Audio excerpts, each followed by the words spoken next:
Hello and welcome to Policy Watch. I am Vishal Dahiya, and this week we will take a look at two major policy decisions. One which deals with the infrastructure in higher education, and the other with respect to the increase in minimum support price for kharif crops.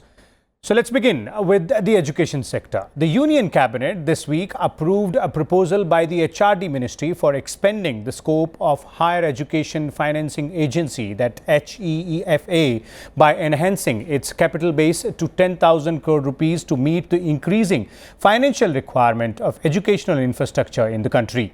The HEFA has also been tasked to mobilize 1 lakh crore rupees for revitalizing infrastructure and systems in education by 2022. HEFA has so far approved funding projects worth 2,016 crore. To extend this facility to all institutions such as central universities, AIIMS and Kendriya Vidyalayas, the government has also put in place 5 conditions for financing and modalities for repayment of the principal portion of the fund. So what are the key features of this new plan, and how will this boost the infrastructure for higher education in the country? For more on this, we're joined by two distinguished guests in the studio today. Let me start by introducing them to you. We have with us Mr. VLVSS Subba Rao. He is the Senior Economic Advisor, Higher Education in the Ministry of HRD. We also have with us Professor Sunil K. Chaudhary, Director of Developing Countries Research Center in Delhi University. Welcome both of you to Rajya Sabha TV studios. Let me begin with you, Mr. Subba Rao. Yeah.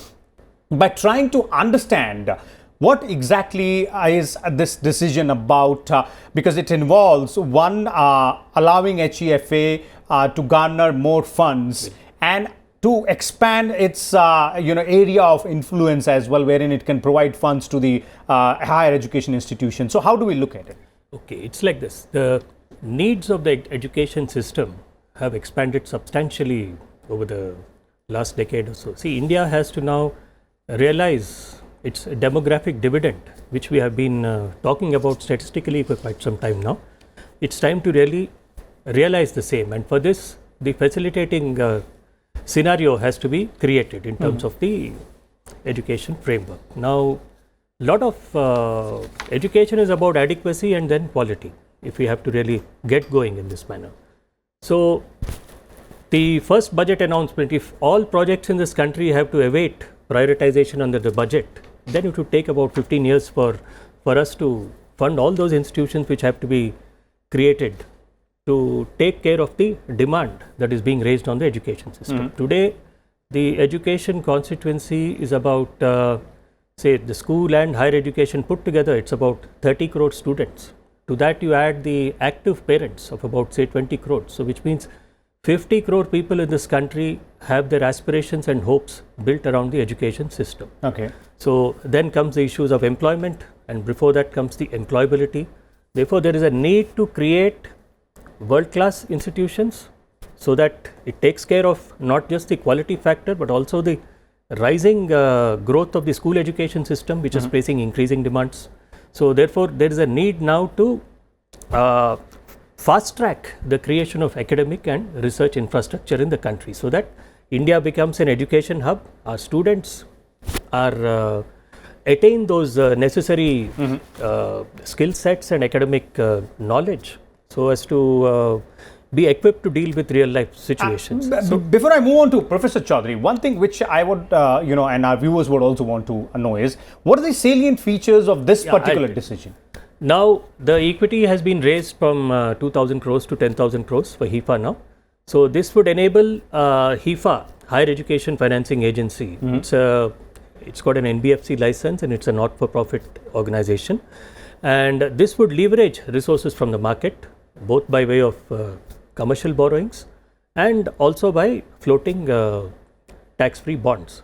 So, this would be done under the guidance of the Department of Economic Affairs. So, with this, what will happen is that in this current year, for example, we propose to fund educational projects of the school, higher education and medical education to the extent of more than 22,000 crores, around 22,000 crores. Okay. So, this would be leveraged from the market, so that projects which can be completed in about, say, 15 years time can now be done in 3 years time. Our target is that what can be created in 15 years should now be completed by 2022. It is called Rise by 2022 is the mantra of the government now. Revitalization of infrastructure and systems in higher education. Rise by 2022. Okay. Yeah. Let me bring in Professor Chaudhary here, somebody who's been part of the universities, the institutions which will seek to benefit from this. Professor Chaudhary, how effective has HEFA has been so far, HEFA, and these changes which Mr. Subbarao just spoke about, which have been effected by the cabinet decision, how will they further push or rather give a boost to the higher education infrastructure?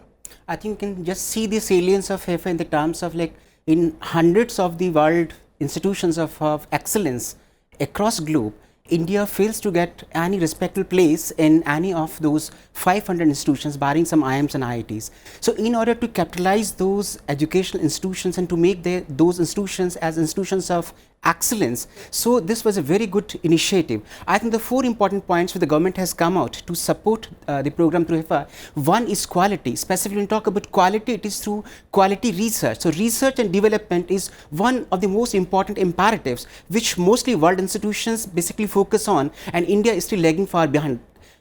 Barring IITs and IIMs, in other academic institutions, we are still struggling to withhold this quality research and quality education. Secondly, the autonomy and accountability are 2 important imperatives which basically we lack in most educational institutions of higher inclination. So these initiatives would basically impart more autonomy and more accountability when we are getting funds from Government of India. And third, the 4th most important part of this policy is that the productivity, the gainful productive employment is something which is our educational institutions are lacking. So these kinds of initiatives would basically encourage gainful productive employment. Students who come out of these higher educations will be able to contribute to the society and through society to state and the nation. So I think on these 4 important the 4 important pillars, this HEFA is going to contribute significantly to higher education and its salience in the competitive world market. Okay, these are the 4 important pillars, as Professor Chaudhary pointed out. Mr. Subbarao, how do we, how do you guys plan to go ahead and take this forward in the years to come, specifically? Immediately, what we are going to do is that all the projects, all the education projects, there are 5 basic windows of financing, as you know. One is, of course, the institutions which like IITs and which have been established quite some time back, which can pay the principal amount on their own, and the interest burden would be paid by the government. So those that under the first cabinet approval, such institutions have already been screened for financing, and a couple of them are already approved. That's one. And then to take care of institutions in the country with varying financial capacities, like central universities, like ISERs, and institutions which have been started after 2014, where fresh campuses are coming up or which are about to come up now. There's a 4th window that has been constituted where the entire principal and interest will be repaid by the government. And for central universities which have been started, only 10% of the principal will be paid by the central universities, and the remaining will come for a grant from the government. So all these, this particular amount will be given to the institutions in a project mode. It is not the bulk grant system like before. What will happen is that this will be given as a loan to the institution, and therefore once in a project mode, there will be greater accountability in the expenditure, and HEFA would release the amount only on actual physical completion of the work. So the money would be directly released to the vendor through an online transfer, and it will not be parked with the institution. Okay. So therefore, this will minimize time and cost overruns, and it will also ensure that the proper targeting of the money. Okay. Professor Chaudhary, you mentioned 2 specific points, that's accountability and autonomy. Now, these are the 2 areas which have been a cause of concern as far as higher education is concerned in our country, and all of us know that. So, with the focus more or less being on these 2 aspects, apart from the gainful productivity as well, how do you believe the higher education institutes are going to take it in a way, these efforts from the government, whether or not they would be acceptable to most of the higher education institutes? No, like initially this monotonous working of institutions with less focus on quality and productivity, but just on producing degrees and students with degrees without gainful employment, that has become important cause of concern, and that has actually led to diminishing returns in terms of higher education and students moving to other institutions, the professional institutions, where there is less funding from the government. So I think the time has come when all these academic institutions, professional institutions with support from the government are able to produce not only good students in terms of employment, but also to come up with good research and development, because R&D is something which has yet to become the focus of attention for government and higher educations. In most of the Western countries, you see, research and development has been one of the pillars for the higher educational institutions. Students from our universities are going outside across Europe, American, Canada, and contributing to their R&D. So I think this R&D is not only in terms of scientific and management institutions, but also in academic institutions, that these kinds of special initiatives, not palliatives, but initiatives and encouragement to these institutions, which actually would be focusing more on the students and in terms of their employability and productivity in terms of quality education. So basically you get more exposure, and so that they will get more chances as well. Mr. Subbarao, concluding comments from you on the fact that RISE seems to be the major goal to be achieved by 2022, and these all decisions are an effort to go ahead and ensure that RISE by 2022 becomes a very achievable goal. But how do you plan to go ahead and achieve that target? Because there are variant degrees of higher institutions in our country. Some are very good, some are not so good, and some are in a very bad situation as of now. This particular initiative of the government, HIFA, through RISE, will result in a massive upgradation of the standards of research infrastructure, academic infrastructure, and that too in a fast track mode, without touching the main stakeholder, that is the student, at no extra cost to the students. That is the entire objective.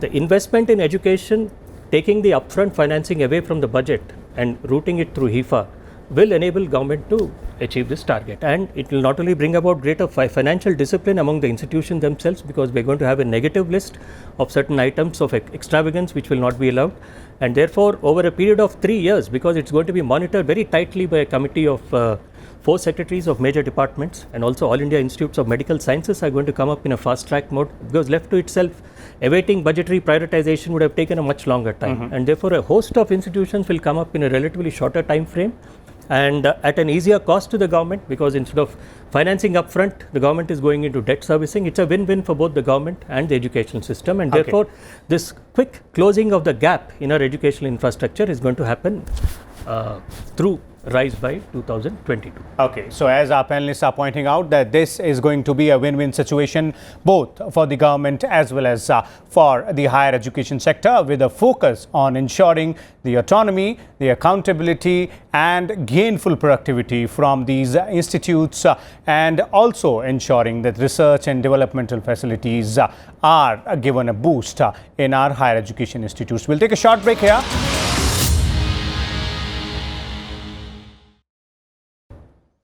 Welcome back. Let's now take a look at the MSP bonanza for farmers. Giving a major boost to the farmers' income, the central government has approved the increase in the minimum support price for all Kharif crops for 2018-19 season. MSP for 7 of the 14 crops have been hiked by nearly 20% or more as compared to the last year. Less water consuming and climate resilient millets such as jawar, bajra and ragi, which were recently notified by the government as nutrition cereals, have got substantial hikes as compared to the more water consuming paddy. However, the analysis of new MSP shows that paddy farmers will get a return of 50% over the cost of production.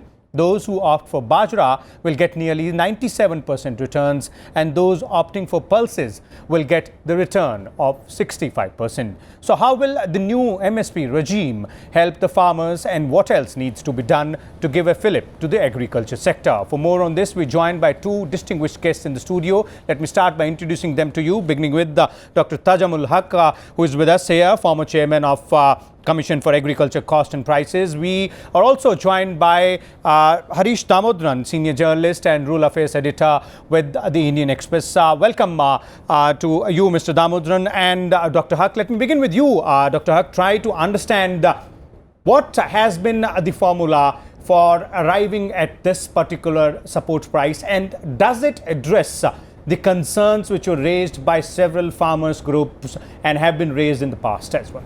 Yeah, I think you have asked two questions at the same time. First, I think the basis for this kind of MSP, which has been announced only recently, yesterday itself. The basis is very simple.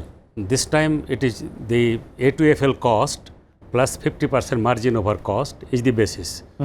In fact, CACP, the Commission for Agriculture Cost and Prices, which recommends minimum support prices for nearly 24 agricultural commodities, they consider a number of factors generally. They consider the cost of production is one of them, but then apart from cost of production, there will be demand supply situation of a particular commodity, both domestic and international and domestic prices of that particular commodity, intercrop price parity, then also the need for that particular commodity in a particular context, and then also the requirements, food security requirements, soil health requirements, intersectoral terms of trade, its impact on the industrial sector or overall, because many of the things will be procured from the agriculture sector as raw materials for the industry. So all these things are supposed to be considered as per the terms of reference given to the CACP. But this time it was a very simple, kind of formula, like whatever is the cost of production plus give 50% margin or more, whatever. So if you give that, and that becomes the basis. Of course, it looks, I think, from the announcement that it has come, that to some extent intercrop price parity also has been addressed. Like for pulses, moong, it is more than what it is in the case of paddy. Similarly, for cotton, it is much more than what it is in the case of paddy. Bajra, maize also has got a substantial hike. So that way, I think intercrop price parity also has been kept in the back, mind. So I think that way, I think this is okay. And farmers, of course, were demanding much more than what it is. Farmers were demanding that it should be C2 plus 50% margin, which includes not just what has been given, but additionally, there should be interest on fixed capital as the cost, then also depreciation cost, plus rental value of owned land, not just the listed land. Listed land is already included in this, actually listed land, but the rental value of owned land also is, is the thing which comes in C2 cost and which is the demand of the farmers and farmers associations. So I cannot say farmers in general, are welcoming this, but certainly this is a substantial hike, and this will improve the income of the farmers if it is properly implemented all over across the regions and for all the crops. So far the problem was that MSP was announced for so many crops, but it will be implemented only for paddy and wheat in certain pockets. Paddy in Punjab, Haryana, Andhra Pradesh, Chhattisgarh, wheat in Punjab, Haryana, Madhya Pradesh, and to some extent. So the implementation is the part. We'll come to that a little later. Let me bring in Mr. Damodaran here. Mr. Damodaran, as Dr. Haq is pointing out, the formula which is being adopted to arrive at the MSP, it looks like is the A2 plus FL formula, whereas there have been some demands earlier as well that the C2 formula should have been applied. So how much of a difference could it have made, and is this a sufficient one, given the fact that there was a lot of need for giving a push to the agri sector?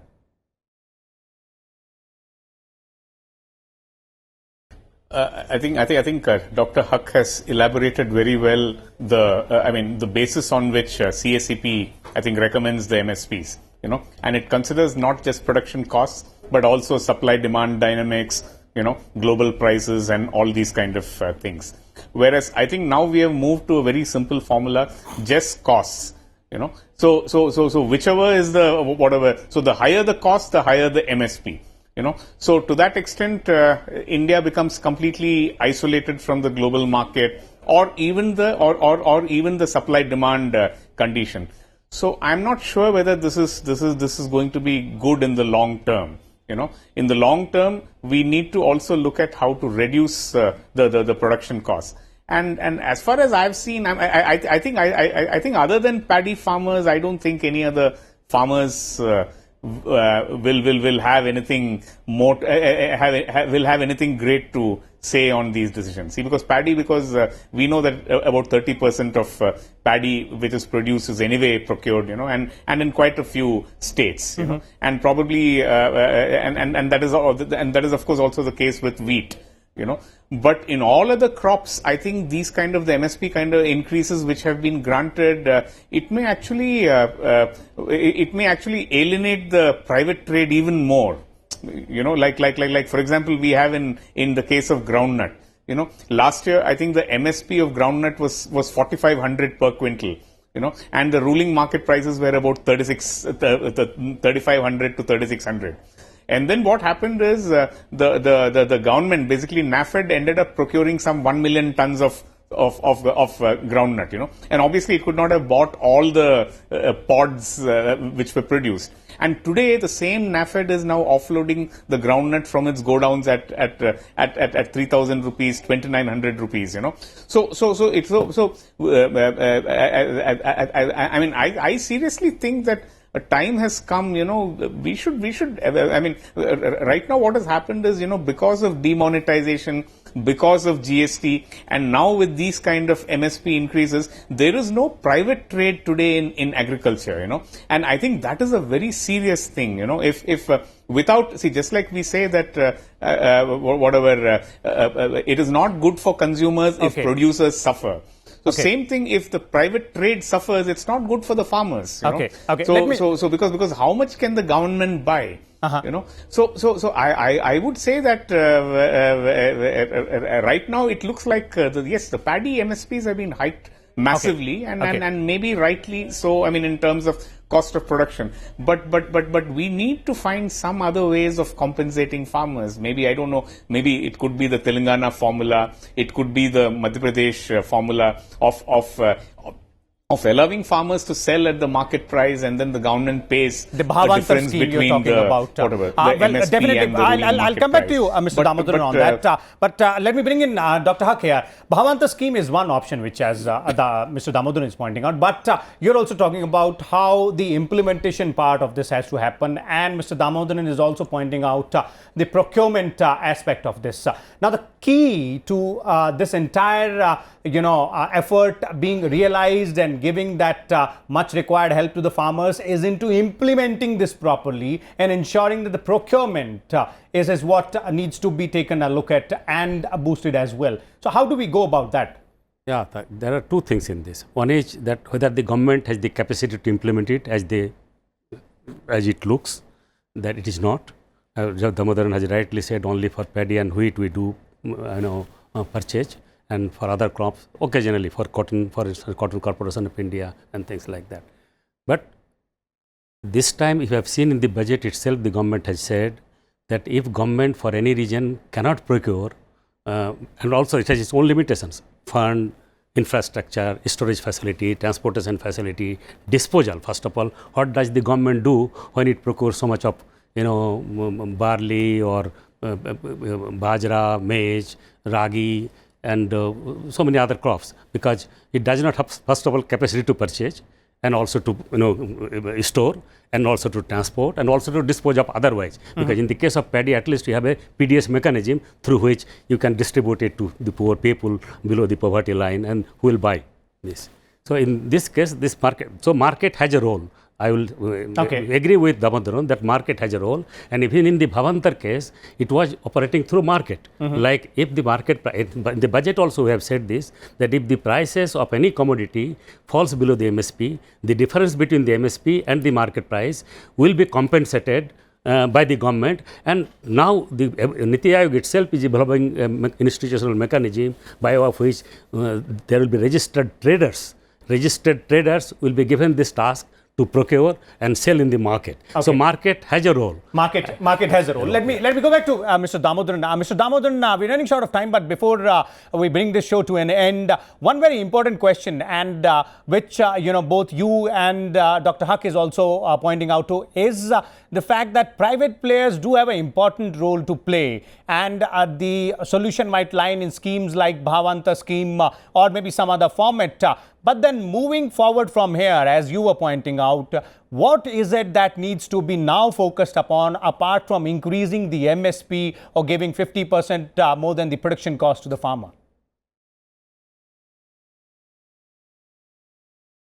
See, today the markets, the agriculture markets today have no sentiment. You know, we have increased our production of most crops in all these years, you know, through whatever, you know, because of better seeds, better technology, access to irrigation, etc. So the time has now come to dismantle the Essential Commodities Act, you know, and it should be through an act of parliament, you know, and so that nobody will ever again be able to put controls on movement and stocks and all these things. So I think today we need to get the private trade back in the markets. Without that, it is going to be, you know, we can go on announcing higher MSPs, and when farmers don't see those MSPs being realized, it will lead to greater frustration. You know, so Okay. we need to somehow bring back the private trade. Second, I think, you know, in rural India, there is no liquidity today, you know. Liquidity has disappeared, you know, because of all. I think we should allow cash-based trading. We should remove all these restrictions on, you know, you can't withdraw more than 2 lakh rupees of deposits and these kind of things, you know. So Okay. I think we need to get liquidity back. We need to get the confidence of the private sector trade back. You know, I think this is very important because we have moved to a situation where our production is now increasing across commodities. See, like for example, you look at milk. Okay. It is very sad, you know, that So- the Maharashtra government has announced a price of 27 rupees per litre, you know, for milk. But farmers there are only getting paid, you know, 18 rupees, 19 rupees for cow milk. You Okay. know? So clearly the focus, market is focus not as able to as you pay, as you you're know, so pointing there out, has to Mr. be some Damodaran, way is on to ensure that the MSPs which are being announced have to be realized. We're running short of time. Thank you so much, Dr. Haq, and thank you so much, Mr. Damodaran, as well for joining us on this show. And as both our panelists have also pointed out, that this new announcement of an increase in the MSP is definitely a bonanza for the farmers, but the key to this, to finding a solution to the woes of the agriculture sector lies in augmenting the procurement procedures and properly implementing the new MSPs. We'll come back again next week with different topics and different set of guests. Till then, keep watching Rajya Sabha Television.